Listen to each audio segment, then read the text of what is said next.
கர்த்தருக்கு ஸ்தோத்திரம். ஏசையா புத்தகம் 17வது அதிகாரம் 8வது வசனம். தன்னை உண்டாக்கினவரையே நோக்குவான், அவன் கண்கள் இஸ்ரவேலின் பரிசுத்தரையே நோக்கிக் கொண்டிருக்கும். எனக்கு அருமையானவர்களே, நம்மை உண்டாக்கினவராக நம் ஆண்டவராகிய இயேசு கிறிஸ்து காணப்படுகிறார்.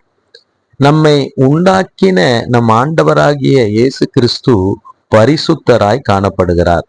எனவே நம்மை உண்டாக்கினவரையே நாம் எல்லா காரியத்திலும் நோக்கி பார்க்க வேண்டும்.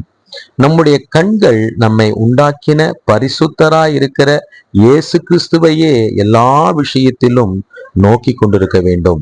இந்த வார்த்தையின் அடிப்படையில ஜெபிப்போம். தகப்பனே, நீர் எங்களை உண்டாக்கினவர், நீர் எங்களுடைய பரிசுத்தர்.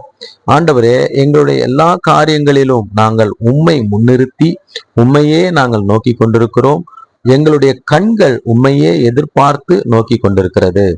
இப்பொழுதும் இந்த வார்த்தையை, ஜெபத்தை கேட்கிற ஒவ்வொருவரும் தங்களை உருவாக்கின உம்மையே நோக்கி பார்க்கும்படியாகவும், பரிசுத்தராய் இருக்கிற உம்மையே அவருடைய கண்கள் நோக்கி கொண்டிருக்கும்படியாகவும் நான் ஜெபிக்கிறேன். இயேசு கிறிஸ்துவின் இனிதான நாமத்துல ஜெபிக்கிறேன் தகப்பனே. ஆமேன், ஆமேன், ஆமேன். God bless you all. கர்த்தர் உங்களை ஆசீர்வதிப்பார்.